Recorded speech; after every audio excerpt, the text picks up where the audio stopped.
All right, and good evening. Welcome to our World War II Trivia Night, sponsored by the Virginia World War II Heritage Alliance. I'm Clay Mountcastle. I'm the director of the Virginia War Memorial here in Richmond, and we're very excited that you all could join us for a little fun tonight, a little World War II history fun.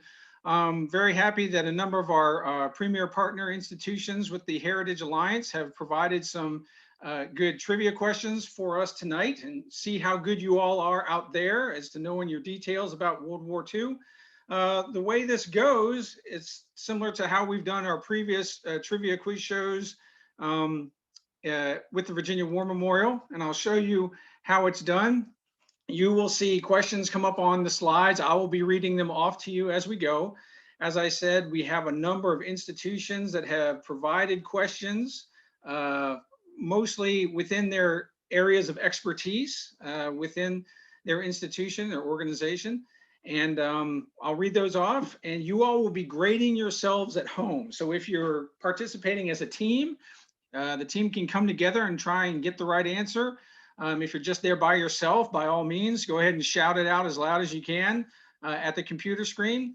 See if you can get right, but just go ahead and grade yourself as we go through these questions. We have 5 rounds of questions with 10 questions each. And again, you're on your own honor. So if you want to have a perfect 100 score, even if you didn't really get it, that's on you. You only get what you put into it. And as my 9th grade English teacher always used to say, honesty is the best policy. All right, so at the end of each round, you can go to the chat feature that Morgan is probably putting a little note in right now. And at the end of each round, you go ahead and submit the number of correct answers your team scored for that round. So for example, in round 1, if you get 7 of the questions correct, you go ahead and just put 7 with your team name, your registered team name, into the chat, and Morgan will be collecting all those scores. And at the end of tonight's quiz, we'll get a feel for who did the best, which team came out on top. And mostly this is just to have fun. This presentation will give us a chance to get to know our member institutions a little bit about the Heritage Alliance, but mostly it's just to have fun. And before I go ahead and start, let me talk briefly about the Virginia Heritage Alliance. As I mentioned, it is a collection of organizations, institutions, and museums from around the Commonwealth of Virginia that have a dedicated focus on World War II history, some aspect. Some organizations and member institutions focus specifically on World War II, and others focus on an aspect of that. But what we want to do with the Heritage Alliance is to raise awareness of World War II history and how that history is displayed and presented here in the Commonwealth of Virginia, and just help each other out as far as raising awareness of who we are and what we do. And when visitors come to our organizations or institutions to look at us, we always want to make sure they know about these other great facilities and museums that they can visit throughout Virginia to learn more about the history of the largest war in human history and the greatest calamity in the history of mankind, as some people call it. So that's what the Virginia Heritage, World War II Heritage Alliance is all about. And we're glad that we can have you all be part of this program to have a little fun. And with that, we're going to go ahead and start our round 1 with questions provided by the MacArthur Memorial. And with that, turn it over to Amanda Williams to tell us a little bit about the MacArthur Memorial. Hi, good evening, everyone. My name is Amanda Williams. I'm with the MacArthur Memorial, and the Memorial is a museum and research center dedicated to preserving and presenting the story of General Douglas MacArthur and that of the millions of men and women who served with him. Over the last 50 years, the Memorial has expanded into one of the premier institutions in the United States dedicated to preserving the stories of World War I, World War II, the occupation of Japan, and the Korean War. We are located in Norfolk, Virginia, and admission is free. So please come visit us if you're in the area or if you're traveling to this part of Virginia. Have fun tonight. I wish I was playing. I would beat you all, or probably not. But regardless, good luck to you all. And remember, there is absolutely no substitute for victory. You guys have a good night. All right, thank you, Amanda. Thank you very much. And with that, we're on to our questions. So get yourselves ready, get something to write on if you need it, just to record your score. And let's start off with round one. All right, and the question is, I'm sorry, I'm just trying to see past my note here. Okay, which World War II battle claims the title of largest naval battle in history? Is it A, the Battle of Midway, B, the Battle of the Coral Sea, C, the Battle of Leyte Gulf, or D, the Battle of Guadalcanal? Again, which World War II battle claims the title of largest naval battle in history? Midway, Battle of Coral Sea, Battle of Leyte Gulf, and Battle of Guadalcanal. Go ahead and record your answer. Don't put it in the chat, not yet. No shouting out the answer in the chat. Just write it down for yourself and we'll check on your answer. And the answer is Battle of Leyte Gulf. Now, I may have given you away there for a brief second when I accidentally went forward. Maybe you were paying attention, but the Battle of Leyte Gulf, C. All right, on to question number 2. How many 5-star officers were there in World War II? How many 5-star officers in World War II? No multiple choice this time. And the answer is 7. George Marshall, Douglas MacArthur, Dwight Eisenhower, Henry Arnold, Chester Nimitz, Ernest King, and William Leahy. So there you go. Marshall, MacArthur, Eisenhower, Arnold, Nimitz, King, and Leahy. That's a tough question. That's a really tough question. I know I would not have gotten that correct because I always forget about Leahy, and I may have forgotten about, no, I would have remembered King, I believe, but I may have forgotten about Leahy. So that was definitely not an easy question there. All right, on to question number 3, provided by the MacArthur Foundation. True or false? Oh, 50% chance, 50% chance, true or false? World War II was the last war in US history to be fought before the desegregation of the armed forces. True or false? World War II was the last war in US history to be fought before the desegregation of the armed forces. True or false? And the answer is true.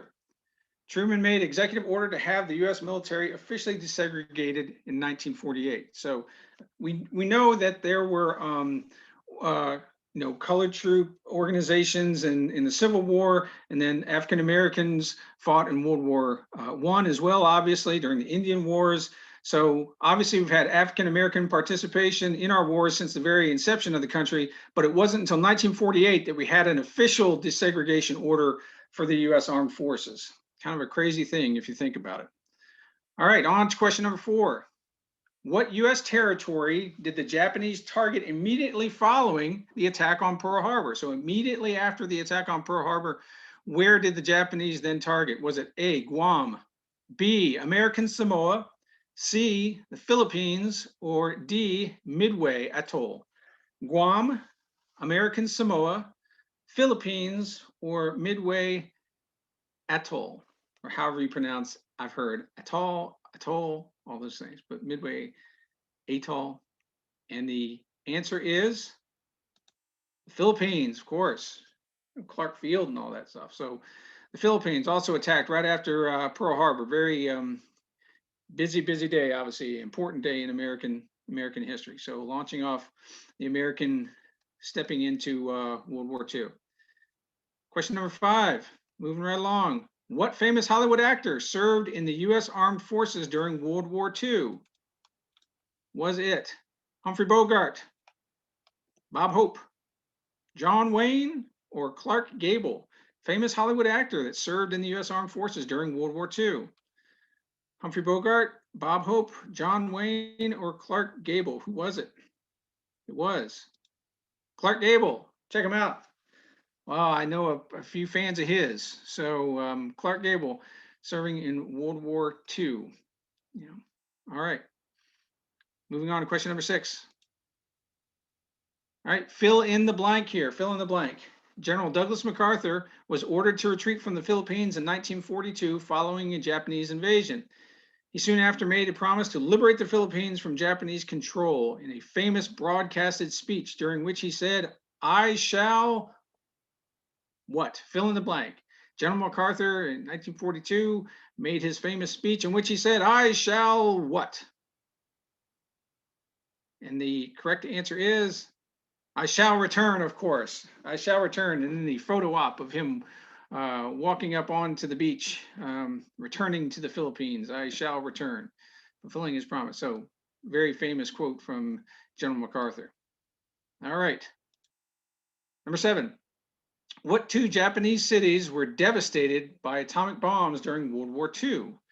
Which 2 cities were devastated by atomic bombs during World War II? Now, as we do these trivia shows and programs, as we've done them in the past, we like to have the variance in difficulty of questions. This is one of those questions that most Americans should know. So we have those questions that we believe a lot of people should know and will get. And then we have some of those tougher questions that we know that only those dedicated historians will probably figure out. But which 2 Japanese cities were devastated by the atomic bombs? Was it Tokyo and Kyoto? Was it Tokyo and Hiroshima? Was it Hiroshima and Nagasaki? Or was it Kyoto and Nagasaki? A, B, C, or D? And the correct answer is, of course, Hiroshima and Nagasaki. First Hiroshima and then Nagasaki. Use of the atomic bomb. Right? And on to number 8. What was the last Axis power to surrender during World War II? The last Axis power to surrender during World War II. And the correct answer is Japan was the last member of the Axis alliance to surrender, formally ending the war on September 2nd, 1945. All right. And a famous iconic photograph that we all remember aboard the USS Missouri. All right. What was the name of the emperor in power in Japan during World War II? Was it Emperor Hirohito, Emperor Akito, Emperor Narito, or Emperor Yoshihito? So Hirohito, Akito, Narito, or Yoshito? A, B, C, or D? And the proper answer is Emperor Hirohito, ruling Japan during World War II. All right. And closing out our first section, a true or false question. So every branch of the U.S. Armed Forces during World War II formed a reserves program for servicewomen. True or false? Did every branch of the U.S. Armed Forces during World War II form a reserves program for servicewomen? Every branch. True or false? Give you a few more seconds to make that 50-50 choice. And the correct answer is, it is true. You actually had a reserves program for every branch of the military during World War II. Pretty cool. All right, so with that, go ahead and tally up your team's scores and enter it into the chat feature. Now is the time to enter your scores for your team. Again, if you got all 10 of those correct, not only are you good, but go ahead and write 10 and your team's name or your individual name if you're participating individually. I want to give you a second or two to enter those before we move on to our next section.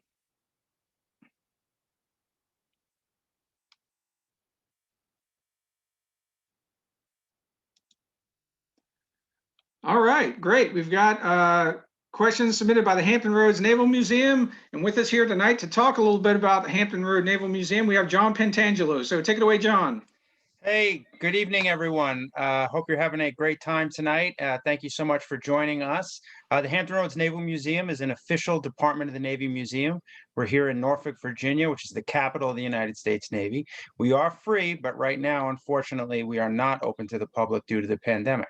But please check us out on our website, hrnm.navy.mil. You can check us out on Facebook. We have a special Facebook page also called the U.S. Navy in the Vietnam War. And please check out our YouTube page, where you can find tons of oral history clips we've done with Vietnam veterans who served in the Navy. So thank you very much, and good luck, everybody. All right. Thank you, John. Thank you very much. So let's move on into round 2 and get some good naval-focused questions provided by John there at the Hampton Roads Naval Museum. And away we go. So question number 11. During the construction of the first of the fast battleships, the USS Iowa was found to have a major design flaw that slowed and almost stopped the ship's construction until it was corrected. What was this flaw? A, the ship was too wide to pass through the Panama Canal. The guns would be too powerful, causing the keel to possibly crack. C, the 16-inch gun turrets would not fit the barbets, fit the barbets. Or D, I have to again move my scale here. Oops, excuse me, so I can read it for you. Well, hopefully you all can see that. My computer is blocking the D. She did not have enough fuel. Again, trying to move things around so I can see everything. Pardon me. Hopefully you can see those on your own computer. My computer is, she did not have enough fuel capacity. Okay, so ship was too wide to pass through the Panama Canal. The guns would be too powerful, causing the keel to possibly crack. The 16-inch gun turrets would not fit the barbets, or she did not have enough fuel capacity. And I can't read the rest, but let's To support her mission. Okay, thank you, John. All right, to support her mission, not enough fuel capacity to support her mission. A, B, C, or D, and the proper answer is C. The 16-inch gun turrets would not fit the barbets. The Bureau of Ordnance and the Bureau of Ships did not talk to each other during the planning. The ship's gun turrets were too large to install in the ship and would have made the Iowa too wide to pass through the Panama Canal. All new gun 16-15 turrets had to be designed and made to fit the ship. Oh, wow. Amazing. Some engineering there. Some engineering lessons learned, certainly. All right, on to 12. Who was the youngest sailor to serve in World War II? Was it A, Audie Murphy, B, Mickey Rooney, C, George Bush, or D, Calvin Graham? All right, some names you've probably heard of there before. Youngest sailor to serve in World War II. A, Audie Murphy, B, Mickey Rooney, C, George Bush, or D, Calvin Graham? And the correct answer is Calvin Graham. Does look young. Very young. Calvin Graham. All right. Moving on to the next question. What future game show host trained as a Navy fighter pilot during World War II? Oh, and there's a picture there, so maybe you can do your visual association there and see which game show host we're looking at. Was it A, Pat Sajak, B, Bob Barker, C, Drew Carey, or D, Johnny Carson? Pat Sajak, Bob Barker, Drew Carey, or Johnny Carson? The game show host that trained as a Navy fighter pilot during World War II. And the price is right. That's right. Bob Barker, B. Look at a young Bob Barker there too, before the silver hair and talking to people about getting their pets spayed and neutered and all that stuff. All right. And being on Happy Gilmore, of course. So Bob Barker, Navy, that's pretty cool. I did not know that. All right. On to question 14. What was the first U.S. Navy battleship from World War II to become a permanent museum ship? Ooh, first Navy battleship from World War II to become a permanent museum ship. Was it A, the USS Texas, B, the USS Alabama, C, the USS North Carolina, or D, the USS Constitution? First Navy battleship to become a permanent museum ship. And the correct answer is the Texas. A, the USS Texas. I myself was leaning towards North Carolina because that's the one I'm most familiar with and the one I've actually been to, was actually A, the USS Texas. Never been aboard that ship. Interesting. All right. So moving on, question number 15. What Navy pilot during World War II holds the record for the most aircraft shot down in one day? Most aircraft shot down in one day. Was it A, Richard Bong, B, Gregory Boyington, C, John Glenn, or D, David McCampbell? Richard Bong, Gregory Boyington, John Glenn, or D, David McCampbell for Navy pilot, World War II, for record for most aircraft shot down in one day. It was Commander David McCampbell. 9 enemy planes shot down in one day. That's a lot. I would think that that's a lot for an entire career, much less doing it in one day. So that's pretty darn impressive right there. All right. Moving on, 16. What U.S. submarine was sunk by its own torpedo? Sunk by its own torpedo. A, the USS Tang, B, the USS Nautilus, C, the USS Bowfin, or D, the USS Neptune? U.S. submarine sunk by its own torpedo. The Tang, the Nautilus, the Bowfin, or the Neptune? I actually know this one. And it is A, the USS Tang was sunk on October 24th, 1944. And the only reason I know this is because my wife's grandfather's cousin was aboard the Tang and died when it was accidentally shot by its own torpedo, trying to engage an enemy submarine to loop back around and hit by its own torpedo. So a tragic, tragic moment in US naval history, certainly. All right, on to the next. 17. What was the first US Navy ship sunk during World War II? The very first US Navy ship sunk during World War II. Was it the A, the USS Ward, B, the USS Arizona, C, the USS Oklahoma, or D, the USS Reuben James? Was it the Ward, the Arizona, the Oklahoma, or the USS Reuben James? First US Navy ship sunk during World War II. And the correct answer is D, the USS Reuben James.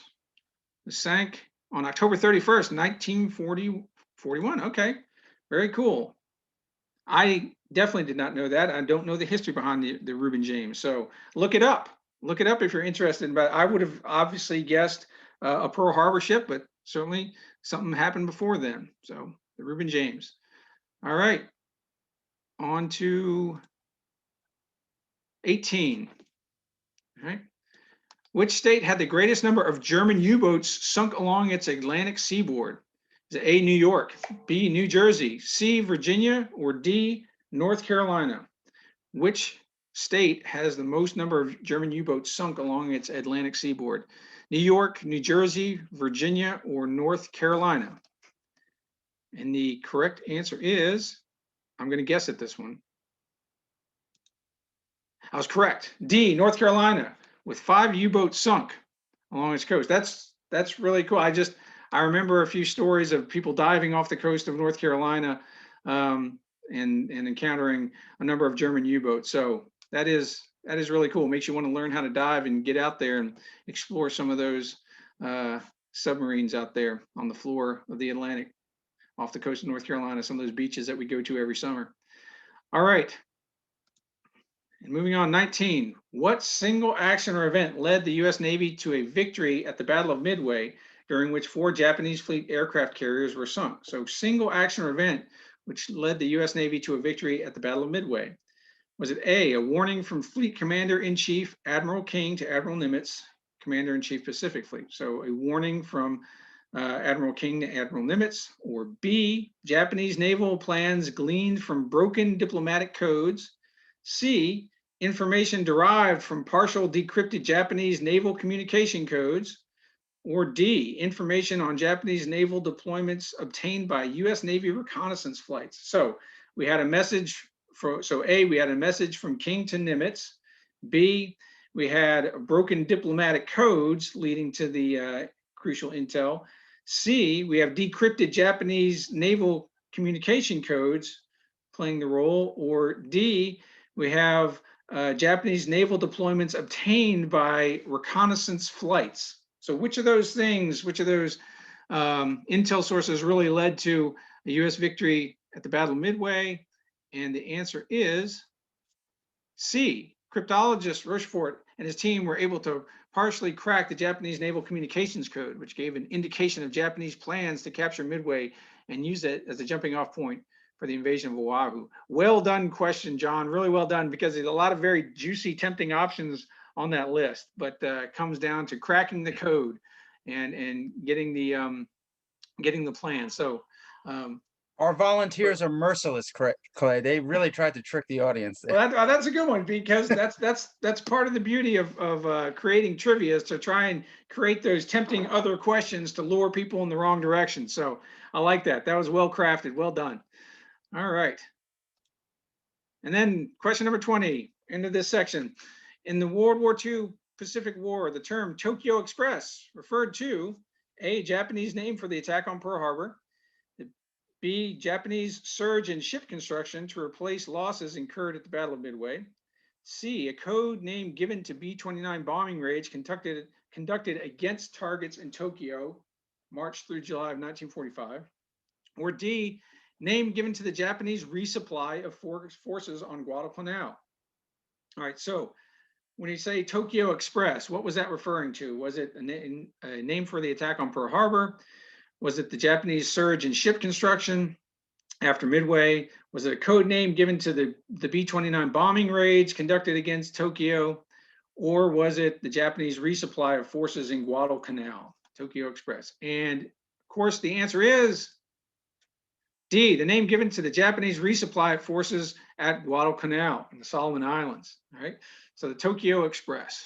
All right, very well done. All right, so with that, that brings us to the end of another section of 10, or another round. Go ahead and enter the number. Some tough questions there as well. It's very tough. I'm telling you what, if you're out there and you got the Tang correct, I'm proud of you.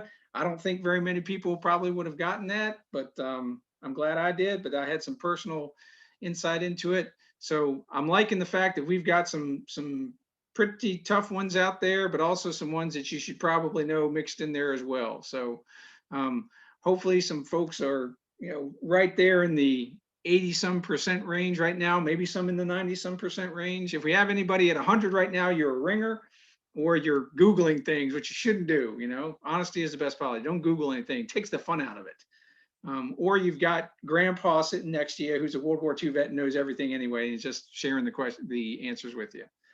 All right, which is fine too. That's always fun. All right, let's move on to round 3.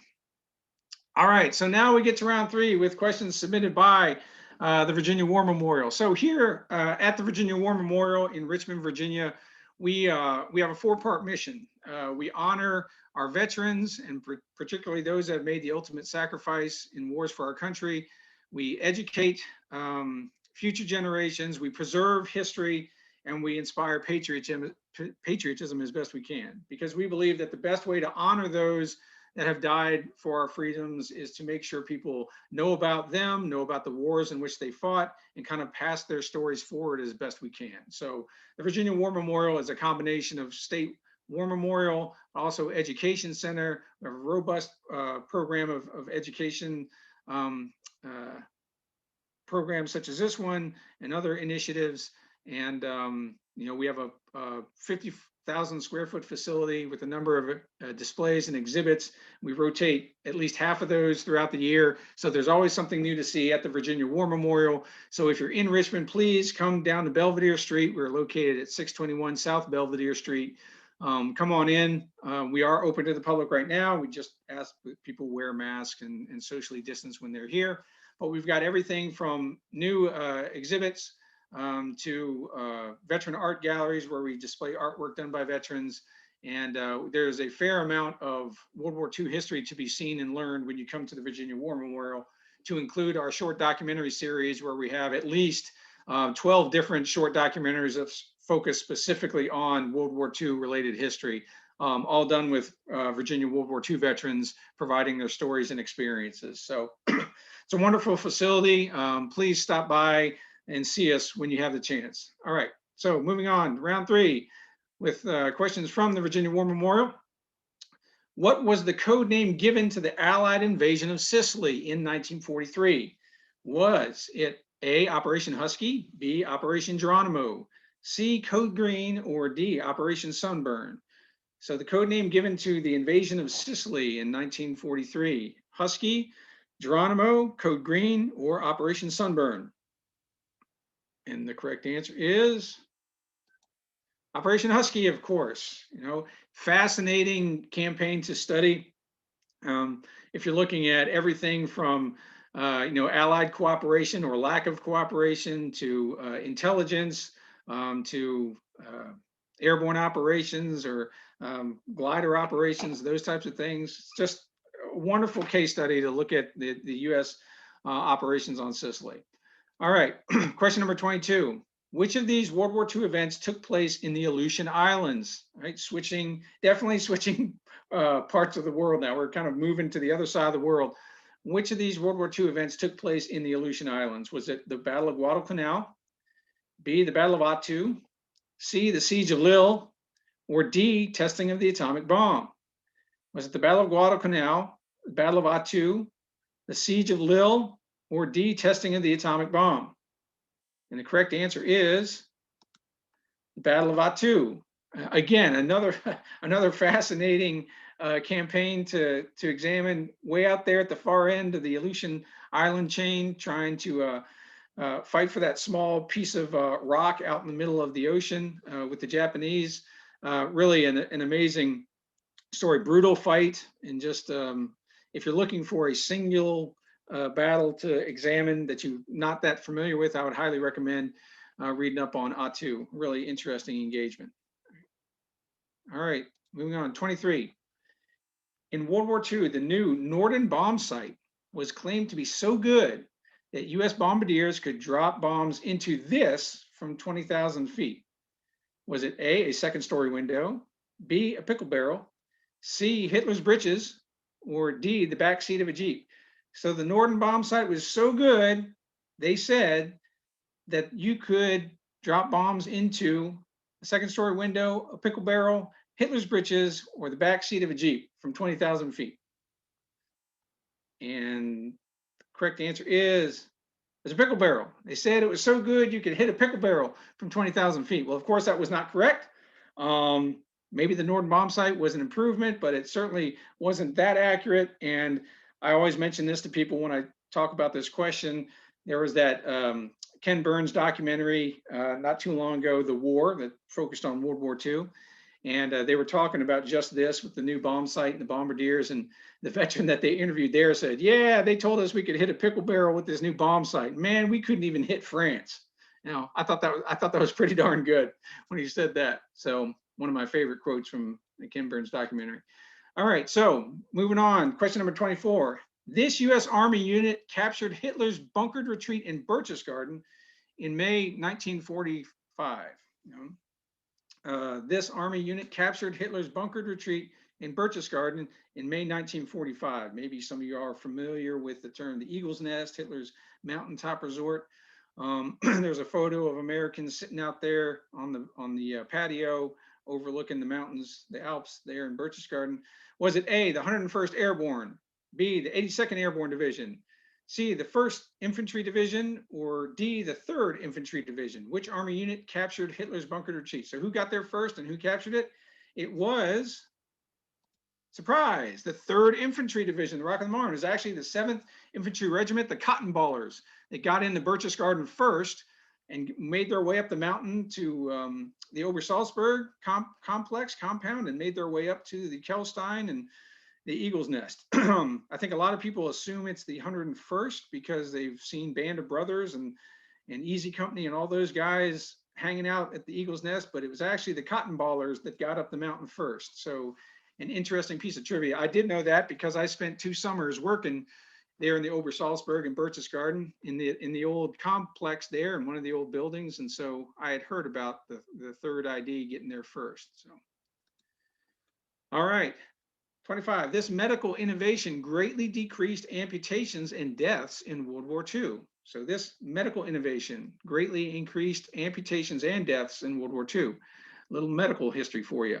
Was it A, quinine, B, penicillin, C, arthroscopic measures, or D, the sphygmomanometer? The sphygmomanometer, okay? That's a real word. That's a real thing. It's not made up. It's just hard to pronounce. So I'll just leave it up there for you to read. Quinine, penicillin, arthroscopic measures, or sphygmomanometer. Sounds like that thing from Cloudy with a Chance of Meatballs. And the correct answer is, believe it or not, no, penicillin. It's B, penicillin, okay? Obviously cut down a lot on in infections and the body's reaction to being wounded, infections and secondary infections, and didn't have to have as many amputations and deaths. All those things are real. They just have nothing to do with new innovations during World War II for amputations. All right. 26, which US president presented the only Medal of Honor awarded to an African American from World War II? Which US president presented the only Medal of Honor to an African American from World War II? That's hard to believe, isn't it? Was it A, Franklin Delano Roosevelt, B, Harry S. Truman, C, John F. Kennedy, or D, Bill Clinton? which president, only African-American to be awarded the Medal of Honor from World War II? And it was Bill Clinton, believe it or not, Bill Clinton. And I feel terrible right now. The gentleman's name escapes me at the moment. I should know it. I have it written down on a different piece of paper. So if anybody wants to, they can write it in the chat for other people to see. The name just escapes me at the moment. I should know that, obviously. I just had it written down and it escapes me at the moment. So on to number 27. Camp Ashby in Virginia and Belfourche Dam in South Dakota were both used to what?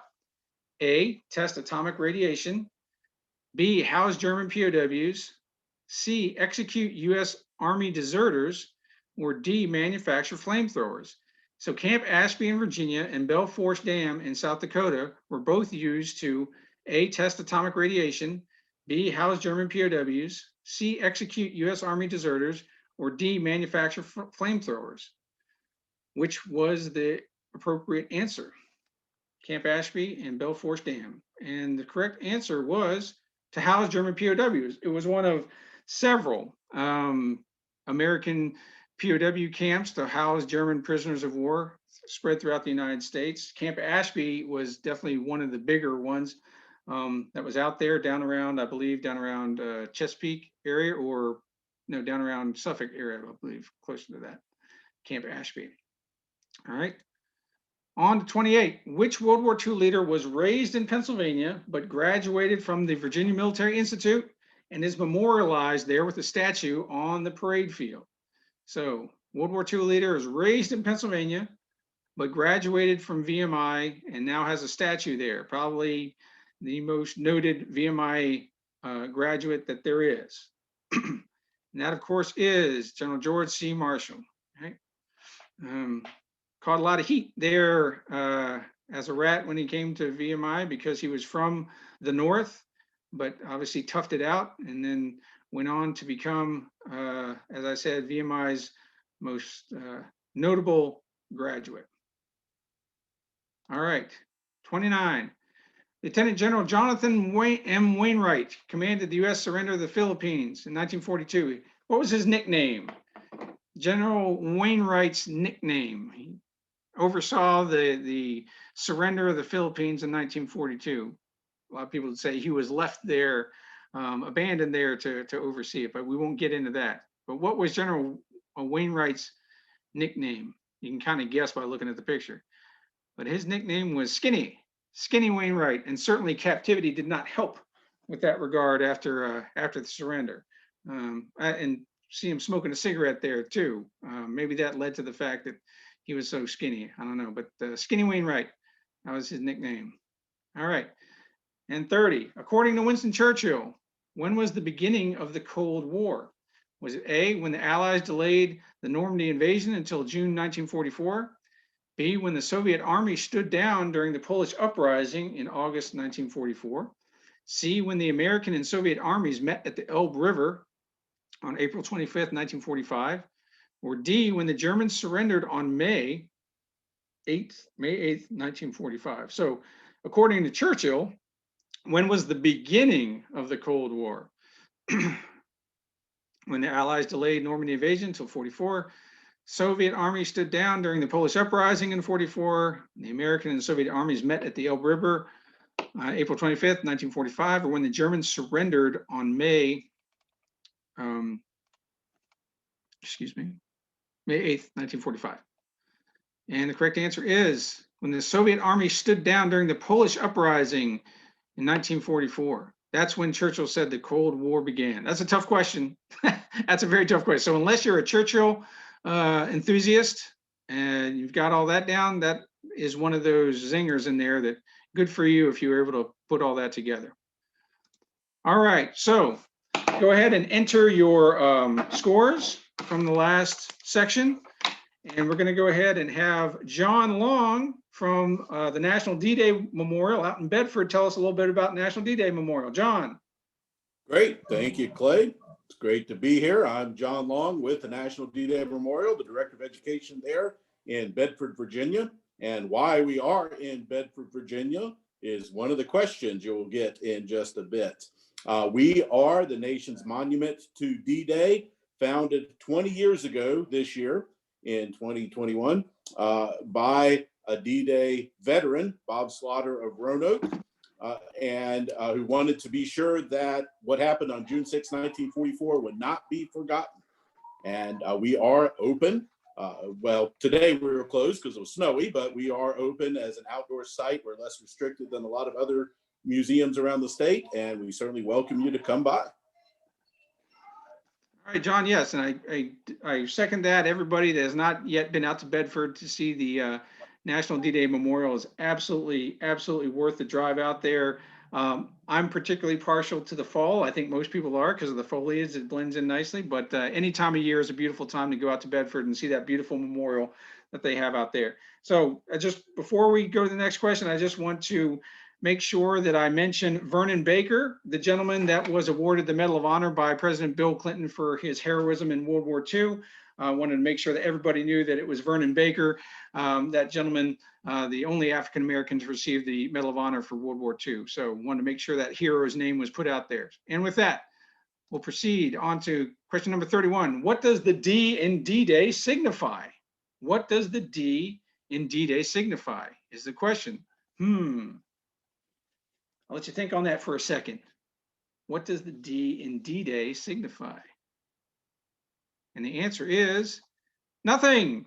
D-Day is simply a military term for the day that an operation begins, occurring between D-1 and D+1. So if you were thinking deployment day or decision day or something like that, no, it's just the name given to a military term for the day that an operation begins. So that's a good one too. I think maybe some folks in the military might know that, but nice one. All right.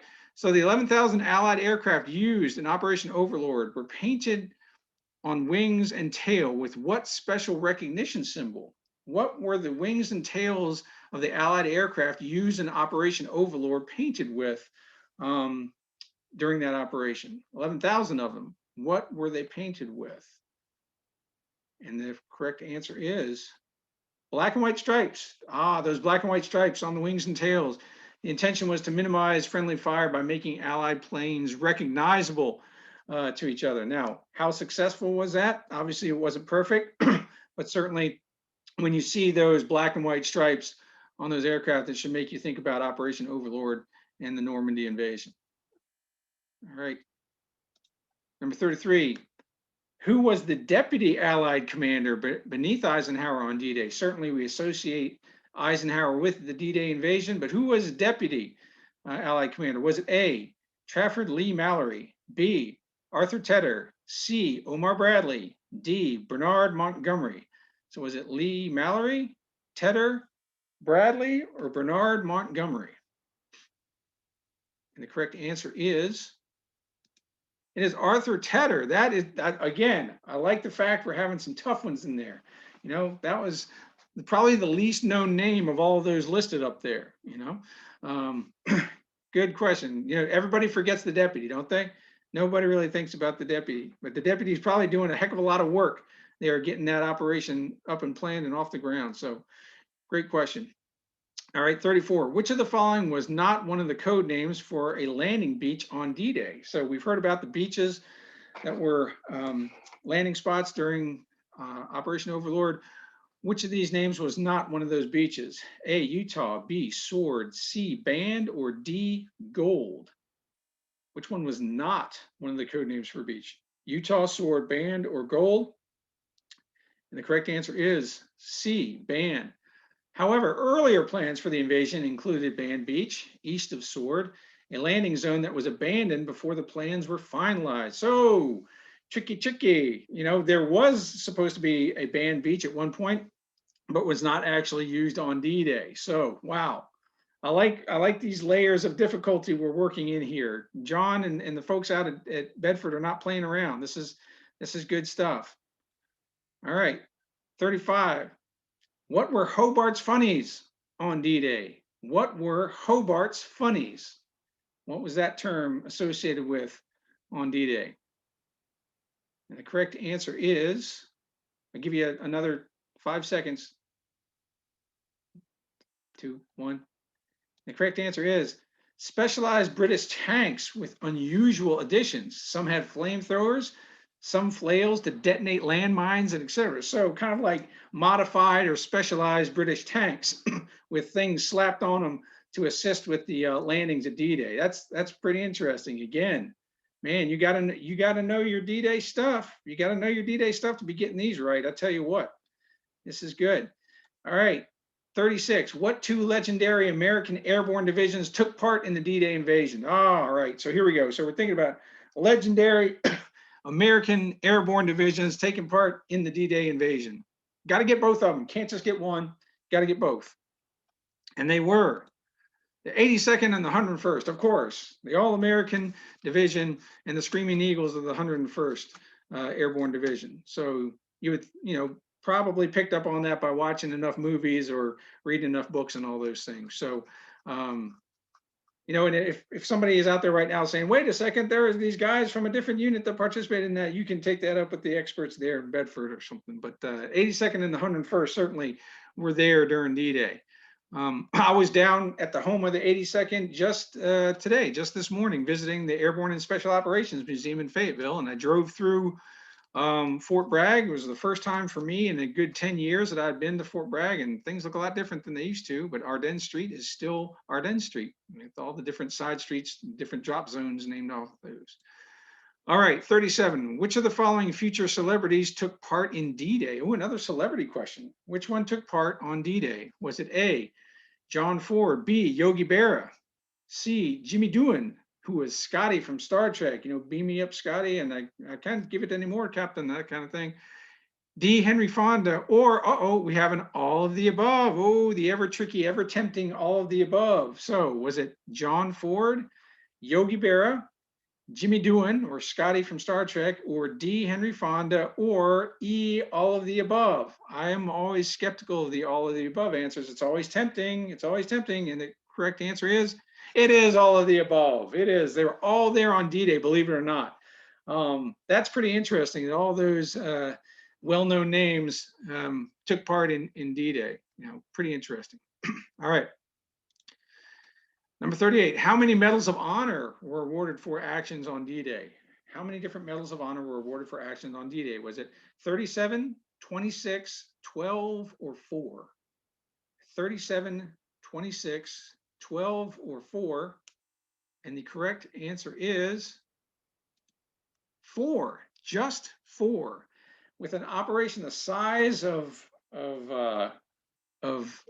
Operation Overlord and the Normandy invasion, knowing what all the Allies went through getting onto the beaches and scaling the cliffs and working their way over there, it's hard to believe that only 4 medals of honor are associated with the D-Day invasion. That's pretty amazing, or action on D-Day specifically. So amazing. 39, British soldier Bill Millen achieved legendary status for doing what on D-Day? So Bill Millen achieved legendary status for doing what on D-Day? He played the bagpipes as he crossed the beach. He captured a German general. He became the first Allied man killed in the invasion. Or he parachuted into France with his pet dog. So which did Bill Millen achieve on D-Day? Did he play the bagpipes as he crossed the beach? Did he capture a German general? Was he the first Allied man killed in the invasion, or he parachuted into France with his pet dog? And I'm glad there's not an all of the above on here too, because that would be hard to believe if it was all of the above there. But which of those do you think it was? And the correct answer is Bill Millen played his bagpipes as he crossed the beach. I mean, it was a pretty loud area, so I don't know if people could hear it all that well. And I don't think that would do much more to make him much more of a target, because everybody was a naked target out there on the beaches. So playing the bagpipes as he crossed the beach there on D-Day. And question number 40, what sad distinction did Bedford, Virginia gain on D-Day? What sad distinction? What makes Bedford special about D-Day? What is it? And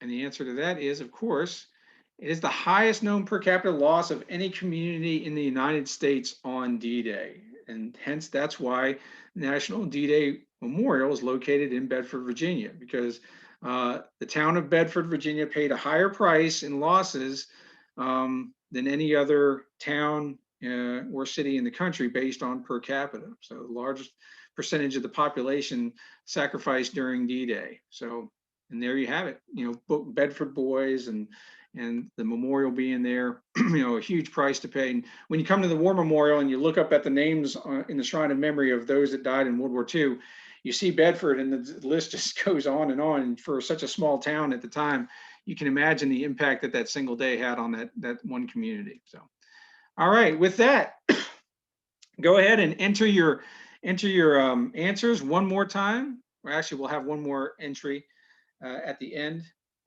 before we count up all the scores, and we'll get into our final round. This is a collection of kind of like, questions thrown in from everybody and different members of the Alliance too. So this is kind of like an all-star list of questions for Section 5, or our final round for the quizzes. So here we go, launching off in our round 5 and final round for tonight's quiz. All right, what was the name of the first phase of the planned invasion of Japan that would have taken place in November 1945? So what was the name of the first phase planned invasion of Japan that would have taken place in November 1945 if it had not been rendered unnecessary by use of the atomic bomb?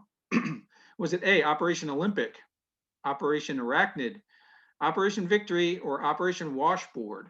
What was the planned invasion of Japan named? It was Operation Olympic. An operation that nobody, at least nobody was hoping would be necessary, because the estimated numbers of Allied casualties was off the charts. So an invasion of the Japanese home islands was certainly something that the Allies were hoping to avoid, and luckily were able to do so when the Japanese surrendered after the use of the atomic bombs.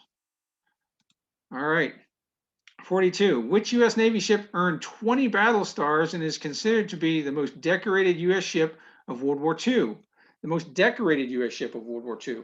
Was it A, the USS Enterprise, B, the USS New Orleans, C, the USS San Francisco, or D, the USS O'Bannon?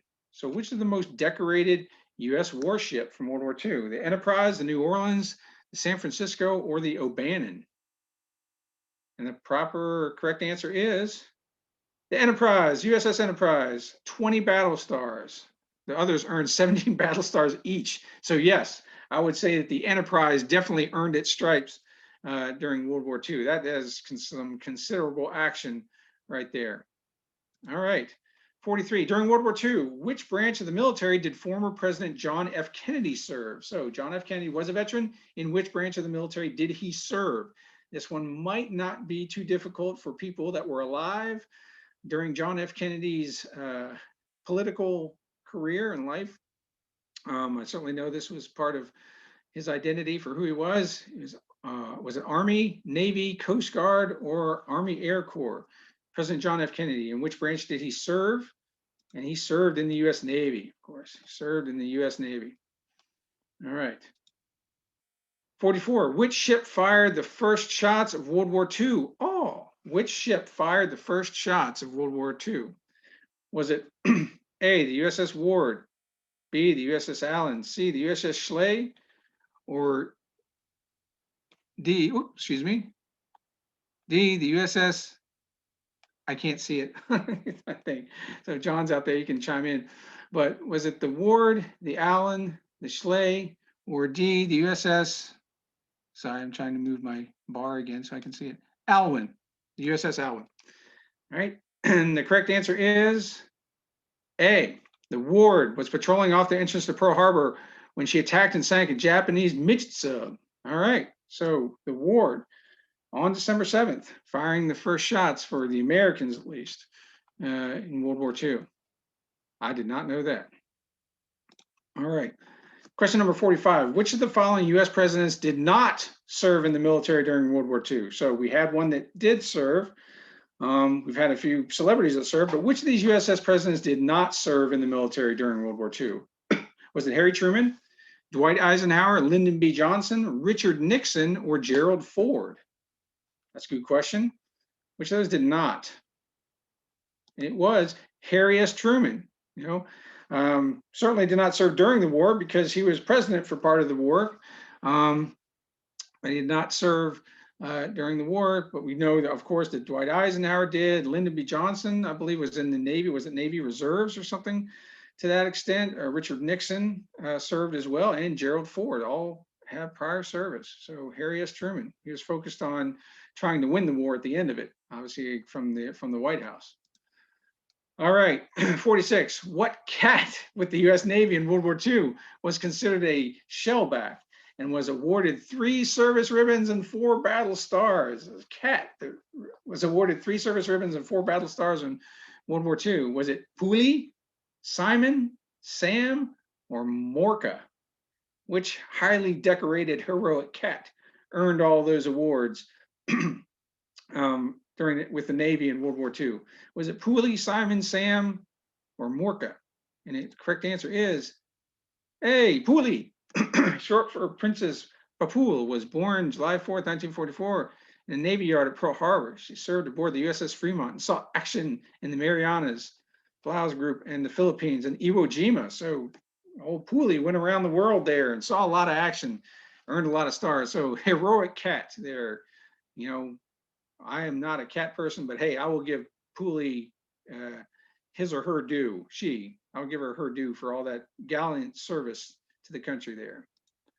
All right, 47. Who was the Enola Gay named for? Who is the Enola Gay named for? Was it named for First Lady Eleanor Roosevelt? B, a famous movie star who toured with the USO? C, the co-pilot's favorite cat? D, the mother of pilot Paul Tibbets Jr.? Or E, popular 1940s breakfast cereal? So, some good options there. Enola Gay, was it Eleanor Roosevelt, famous movie star who toured with the USO? Was it a co-pilot's favorite cat? Was it D, the mother of pilot Paul Tibbets Jr.? Or E, a popular 1940s breakfast cereal? And it was the mother of Paul Tibbets Jr., the Enola Gay. All right, that is, again, one of those things I did not know. For some reason, I was going to guess the breakfast cereal. I don't know, I was thinking Maypo for some reason. But no, Paul Tibbets' mother. I got to see the Enola Gay at the museum up in DC, and very, very impressive to stand there and look up there and see the Enola Gay. So, all right, here we go. Who was known as the angriest man in the U.S. Navy? Question 48. Angriest man in the U.S. Navy. Was it Fleet Admiral Bull Halsey Jr., William Bull Halsey Jr.? B, Fleet Admiral William D. Leahy, Fleet Admiral Ernest King, or Fleet Admiral Chester Nimitz? Who is known as the, quote, angriest man in the U.S. Navy? I don't know if they said that to his face. I don't know but who was the angriest man? It was Ernest King. Well, I do remember reading or hearing something about how he was exceedingly stern and never cracked a smile and that type of thing. So there you go, the angriest man in the U.S. Navy. All right, 49. What was the German name for the Soviet all-female 588th Night Bomber Regiment? So throwing it over to a Soviet question. But the name of the all-female 588th Night Bomber Regiment, is it the A, the Red Devils, B, the Flying Females, C, Stalin's Valkyries, or D, the Night Witches? The Red Devils, the Flying Females, Stalin's Valkyries, or D, the Night Witches? The correct answer is D, the Night Witches. There's a picture of Irina Sabrova, over 1,000 sorties in there. So I remember, obviously, this is our good friend Rusty Nix, who is a member of the Alliance and has presented at a number of locations on his very engaging talk about the 588th, the Night Witches. So always an interesting story about those Soviet female aviators during World War II. All right, question number 50. You've done it, people. We've reached the end of our 50 questions. And here it is. Between November 1944 and April 1945, Japan launched over 9,000 Fugo balloon bombs, or fire bombs, in the direction of North America. At least 300 of these bombs made it to the United States. What was the furthest east that one of these bombs was known to have traveled? Wow, we are really, I tell you what, we scraped up a Fugo balloon bomb question for the very last one. And I tell you what, if you know the answer to this, hats off to you. Hats off to you for knowing where the Fugo balloon bomb went furthest east, known to have traveled. So was it Idaho, Massachusetts, Michigan, or North Dakota? So I guess, yeah, it would be traveling east from Japan across this way. So was it Idaho, Massachusetts, Michigan, or North Dakota? I'm going to guess in my head, and we'll see if I'm correct. Michigan, holy God. Wow, ooh, look at that. Look at that picture of that Fugo balloon. I was guessing North Dakota for some reason, because I just didn't know anything about the Fugo balloon bomb, but that is interesting. Fugo balloon bomb made it all the way to Michigan. Interesting. And the fact, I imagine that they weren't very effective, or else we'd hear a lot more about Fugo balloon bombs during World War II. Devastated towns across all these little spots in America by the bombs. Obviously, they weren't terribly effective, but an interesting idea nonetheless. All right, and with that, go ahead and enter your scores once again for your team or your individual score for that round. And what we will do out there in the trivia world, we have Morgan, who is tallying up the scores for all of our participants to let us know if we can. We always kind of like to know who the top three are, top three teams, the top three scores. We announce them, the second runner-up, the runner-up, and then the winner, that type of thing. So we'll see what we come up with. I tell you what, with some of these questions that we had here tonight, if there is somebody out there that got all of them correct, I might have to, launch a bit of an investigation and make sure you weren't Googling or something, because wow, some of the questions we had here tonight certainly were tricky ones, maybe to only the most practiced World War II scholars out there right now. So let's see. So again, enter your score. We'll give you another minute or two to get those turned in. We'll get Morgan another minute or two to go ahead and tally things up, certainly if she needs it. But again, before we announce the winners, I'd like to thank everybody again for taking a few minutes tonight to have some fun with us.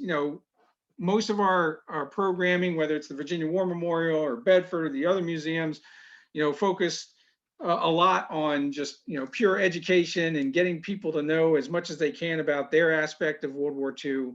And whenever we can, we like to have community participation. We like to have fun with it. And we just like to remind people that history is not only engaging and interesting, but it can be a whole lot of fun when you get into it as well. So with that, I will, ask Morgan Morgan, do you need some more time? I need just another minute. Oh, that's good, because I have to explain the levels here. So we like to give you all proficiency scores here.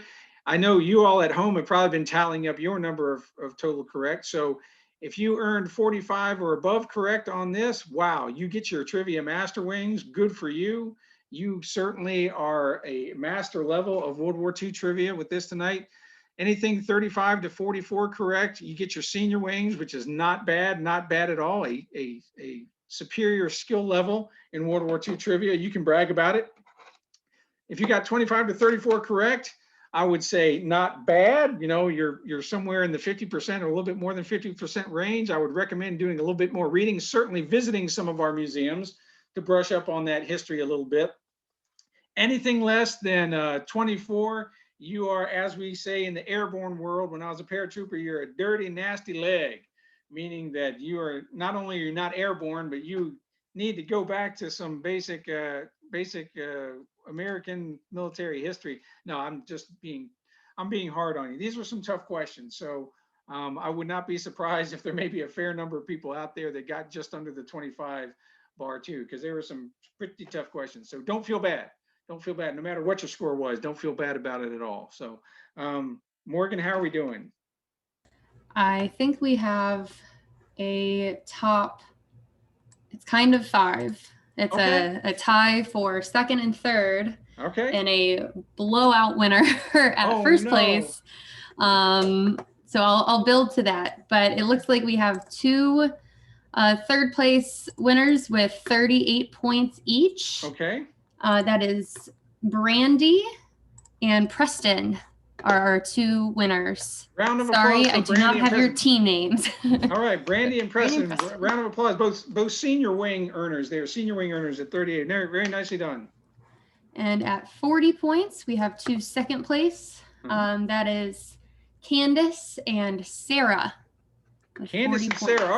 All right. Candace and Sarah, nicely done. Nicely done. That's not bad. 40 points. Another more senior wings there. Very nicely done. Well done. And then Clay, drum roll. It is our friend Steve Combs with 49 points. Good job again, Steve Combs. Okay. No. I'm This not is the buying, same one that won last time, I'm too. not buying it this time, Steve Combs. I'm not buying 49 out of 50, not with those questions. No, we are going to send the inspector general to your place or whatever it is. There is no way 49 out of 50 with those questions. Okay, nonetheless, Steve Combs, fantastic job. We know you are a dedicated historian and you do a heck of a lot of reading there. So I'm sure that your 49 out of 50 is a legitimate 49 out of 50 and that you guessed smartly on some of those, as you say before. So very well done, Steve Combs. That is 2 out of 3. Trivia shows that Steve Combs, our Deputy Commissioner of Virginia Department of Veteran Services for Virginia, Deputy Commissioner Steve Combs there. So fantastic job, Steve. Thanks for playing. And thanks to everybody again for playing. Thanks very much to our partner organizations for the Heritage Alliance, and John Pantangelo, John Long, and Amanda at their organizations. And a reminder to everybody, when you go out to learn some history, there's so many places around the Commonwealth of Virginia to go learn good quality World War II history. Don't be satisfied with just one of them. When you're out in the Hampton Roads area, visit John and Amanda and some of the other museums like the Military Aviation Museum in Virginia Beach. And when you're in Central Virginia, make sure you visit us at the Virginia War Memorial, the Holocaust Museum here in Richmond. You head out to Bedford to see the folks at the National D-Day Museum, and you head up into around Stanton to see the 116th Museum, Brigade Museum. There's just so many opportunities to learn about World War II in the Commonwealth of Virginia. We hope you can get out there and do it, because you will not be sorry when you visit some of these Heritage Alliance organizations. So with that, I want to thank everybody for participating tonight. I want to thank Morgan for putting this on. Congratulations to Steve and our other players and winners. And we will do this again. We'll do this again soon. So have a good night, and thank you all very much. On behalf of the Virginia World War II Heritage Alliance and those of us at the Virginia War Memorial and others, thank you and have a good night.